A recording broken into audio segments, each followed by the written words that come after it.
عرب خلیجی ممالک میں تیل کی دولت کی وجہ سے مال بہت زیادہ ہے۔ امریکہ نے سعودی عرب کے اوپر ایک ٹی وی سیٹلائٹ خصوصی طور پر چھوڑا ہوا ہے جس پر جنسی بیرا روی اور اخلاقیات سے گری فلمیں دکھائی جاتی ہیں۔ یہ وہ فتنہ ہے جو عرب کے ہر گھر میں داخل ہو رہا ہے۔ مسلمانوں اور رومیوں کے درمیان صلح افغان سوویت جنگ پر ہوئی تھی اور عہد شکنی مجاہدین کے خلاف جنگ پر ہوئی ہے۔ اس حدیث کے اختتام پر جس جنگ کا ذکر کیا گیا ہے، اب دنیا میں قیامت آنے سے قبل صرف یہ بڑی جنگ ہونا باقی رہ گئی ہے۔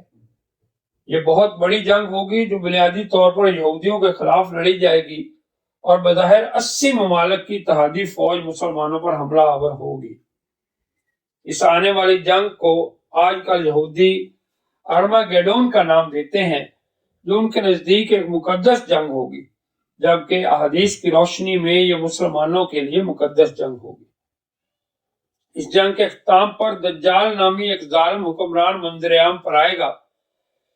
چونکہ مسلمان یہ جنگ جیت چکے ہوں گے، اس لیے دجال بہت غصے میں ہوگا۔ اس جنگ کا زمانہ بہت نزدیک آ چکا ہے۔ اب بڑھتے ہیں قیامت کی اگلی علامت کی طرف، تو وہ ہے مغرب کی اندھی تقلید۔ حضرت عبداللہ بن سلام رضی اللہ تعالیٰ عنہ نے رسول اللہ صلی اللہ علیہ وسلم سے پوچھا کہ قیامت کی نشانیوں میں سے پہلی نشانی کون سی ہوگی؟ تو آپ صلی اللہ علیہ وسلم نے ارشاد فرمایا، قیامت کی گھڑی کی پہلی نشانی ایک ایسی آگ ہوگی جو لوگوں کو ہانک کر مشرق سے مغرب کی جانب لے جائے گی۔ یہ صحیح بخاری کی حدیث ہے۔ مدرجہ بالا حدیث میں آگ سے مراد روپے، پیسے کی لالچ، ہوس اور اندھی تقلید ہو سکتی ہے جو لوگوں کو مشرقی ممالک سے گھسیٹ کر مغربی ممالک کی طرف لے کر جا رہی ہے۔ آج ہر شخص کی خواہش ہے کہ وہ کسی طریقے سے یورپ و امریکہ پہنچ جائے یا ان کے نظریات اور افکار کو اپنا لے، جیسے ویلنٹائن ڈے اور اس طرح کے اور ہیلووین اور بہت سے ایسے دن ہیں جو ہمارے ہاں مشرق میں منائے جا رہے ہیں۔ اس کے علاوہ گانا بجانا، فیشن، ان کا لباس، ان کا طرز رہائش، سب کچھ ہم جب ادھر اختیار کر رہے ہیں تو یہ ان کی اندھی تقلید ہی ہے۔ حضرت عبداللہ بن مسعود رضی اللہ تعالیٰ عنہ سے مروی ہے کہ رسول اللہ صلی اللہ علیہ وسلم نے فرمایا کہ اس امت میں 4 فتنے ہوں گے اور ان میں سے سب سے آخری گانا بجانا ہوگا۔ یہ سنن ابو داؤد کی یہ روایت ہے۔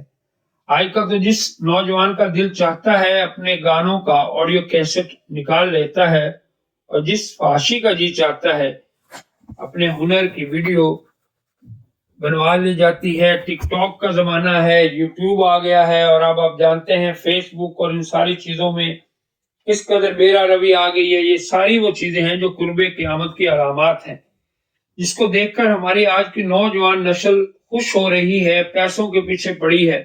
اور یقین کریں videos YouTube, what's app, Twitter پہ بھی اب یہ کام شروع ہو گیا ہے، اسی طرح اور بہت سے ایپس ہیں جہاں پر اس طرح کی بے حیائی کی جو ویڈیوز ہیں وہ بہت زیادہ عام منظر عام پر آ رہی ہیں اور لوگ دھڑ دھڑ بنا رہے ہیں۔ اس سے اگلی علامت کی طرف بڑھتے ہیں اور وہ ہے مکہ مکرمہ میں بلند و بالا عمارتوں کی تعمیر۔ حضرت عمر بن خطاب رضی اللہ تعالیٰ عنہ سے روایت ہے کہ رسول اللہ صلی اللہ علیہ وسلم نے فرمایا کہ اہل مکہ سے نکل جائیں گے، پھر کچھ عرصہ بعد پھر مکہ آباد ہو جائے گا اور اس میں بڑی بڑی عمارتیں بنائی جائیں گی۔ پھر کچھ دنوں بعد لوگ مکہ سے نکل جائیں گے، یہاں تک کہ پھر کبھی نہیں لوٹیں گے۔ یہ مسند احمد کی روایت ہے۔ مکہ مکرمہ میں پہاڑوں کے نیچے سرنگوں کا جو جال بچھایا گیا ہے، اسے دیکھ کر اور مکہ میں بلند عمارات کی تعمیر سے حقیقت واضح ہو جانی چاہیے۔ پہلی مرتبہ اہل مکہ کے نکلنے سے مراد مسلمانوں کی مکہ سے مدینہ ہجرت ہے۔ اہل مکہ صرف ایمان والوں کو کہا گیا ہے۔ فتح مکہ پر یہ لوگ واپس آ گئے اور مکہ آباد ہو گیا۔ آج تک ان لوگوں سے آباد ہے، یہاں تک کہ مکہ میں اونچی اونچی عمارتیں بن گئی۔ یہ اہل مکہ یعنی ایمان والے لوگ قیامت آنے سے کچھ عرصہ قبل دوبارہ مکہ سے نکل جائیں گے، کیونکہ دوسری حدیث میں ذکر آیا ہے کہ آخری وقت میں اسلام سمٹ کر صرف مدینہ میں رہ جائے گا۔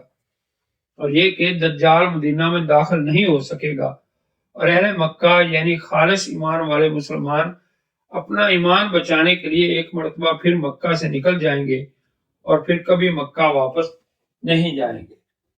ایک اور روایت میں ہے کہ دجال مدینہ اور مکہ دونوں میں داخل نہیں ہو سکے گا۔ تو یہاں تھوڑا سا تضاد ہے کہ ایک جگہ ہے کہ آپ مدینہ میں اکٹھے ہو جائیں گے، اور ایک جگہ ہے مکہ اور مدینہ دونوں جگہ جو ہے دجال داخل نہیں ہو۔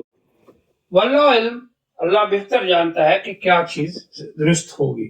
ڈیئر ویورز، یہاں تک آج ہم اپنی بات ختم کرتے ہیں، اور انشاءاللہ تعالیٰ باقی اگلی اپنے نیکسٹ ویڈیو میں اسی چیز کو لے کر آگے بڑھیں گے اور دیکھیں گے کہ دجال آگے کون کون سے فتنے برپا کرے گا، اور قرب قیامت کی کون کون سی ایسی نشانیاں اور ہیں جو کہ پوری ہو چکی ہیں، اور کون ہیں جو ہونے کو قریب ہیں۔ تو اپنے ارد گرد کے لوگوں کا بہت خیال رکھیے گا، اپنے ایمان کو زندہ رکھیں، اپنے اسلام کو زندہ رکھیں، آپس میں اتحاد و اتفاق کے ساتھ رہیں۔ انشاءاللہ تعالیٰ اپنے نیکسٹ ویڈیو کے ساتھ آپ کے سامنے حاضر ہوں گے۔ تب تک اللہ حافظ۔